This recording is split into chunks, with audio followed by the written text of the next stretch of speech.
সুজিৰ হালৱা আমি প্ৰত্যেকেই ঘৰত বনাই খাওঁ নহয়নে, কিন্তু কেতিয়াবা সুজিৰ পায়স বনাই খাইছেনে বাৰু? নমস্কাৰ সকলোলৈকে মোৰ ইউটিউব চেনেললৈ আপোনালোকক স্বাগতম জনালোঁ। আজি মই লৈ আহিছোঁ সুজিৰ পায়সৰ এটা খুব সুন্দৰ আৰু সহজ ৰেচিপি। ভিডিঅ'টো স্কিপ নকৰি শেষলৈকে চাব। প্ৰথমতে মই কেৰাহীখন গৰম কৰি তাতে দিলোঁ ডাঙৰ চামুচেৰে 2 চামুচ ৰিফাইন তেল আৰু 2টা খুন্দি লোৱা ইলাইচি আৰু 2খিলা তেজপাত। এতিয়া মই সৰু চাহ খোৱা কাপটোৰে আধা কাপ সুজি দিছোঁ আৰু এতিয়া সুজিখিনি খুব ধুনীয়াকৈ ভাজি ল'লোঁ। কিন্তু মনত ৰাখিব সুজিখিনি কেতিয়াও ৰঙা পৰিবলৈ নিদিব, যিহেতু এয়া মই সুজিৰ পায়সহে বনাইছোঁ, হালৱা নহয়। এয়া দেখিছে সুজিখিনি খুব ধুনীয়াকৈ ভাজ খাইছে। ইয়াতে মই এতিয়া গৰম কৰি ৰখা এয়া আধা লিটাৰ গাখীৰ দিছোঁ। আপোনালোকে ইয়াতকৈ অকণমান বেছিও গাখীৰ দিব পাৰে, কিন্তু কমকৈ গাখীৰ নিদিব। মানে সৰু কাপটোৰে আধা কাপ সুজিৰ জোখত মই সম্পূৰ্ণ আধা লিটাৰ গাখীৰ দিছোঁ।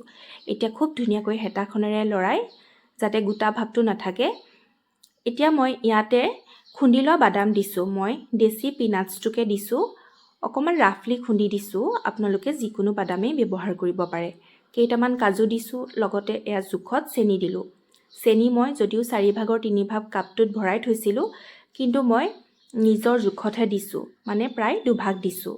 আপোনালোকে চেনিটো নিজৰ জোখত দিব, কাৰণ সকলোৱে চেনি খোৱাৰ কম বেছি এটা হেৰি থাকে আৰু নহয়নে। এতিয়া মই ইয়াতে কেইটামান খিচমিচো দিলোঁ। খুব সোনকালে হয়, যদি হঠাতে কোনোবা আলহী আহি ওলাইহি তেতিয়া এনেকৈ বনাই দিব পাৰে, যিহেতু গোটেইকেইটা বস্তু আমাৰ সকলোৰে ঘৰত সহজতেই থাকে। এয়া দেখিছে অলপমান গোটা গোটা ভাৱ আছে, যিহেতু সেয়া মই হেতাখনেৰে অলপ লৰাই মেলি নাইকিয়া কৰি দিছোঁ গোটা ভাৱটো। আৰু বিশেষকৈ এই সুজিৰ পায়সকণ ল'ৰা ছোৱালীৰ কাৰণে খুব ভাল, তেওঁলোকে খাই খুব ভাল পাব। এয়া শেষত গেছটো অফ কৰি মই অকণমান ঘিউ দি দিলোঁ।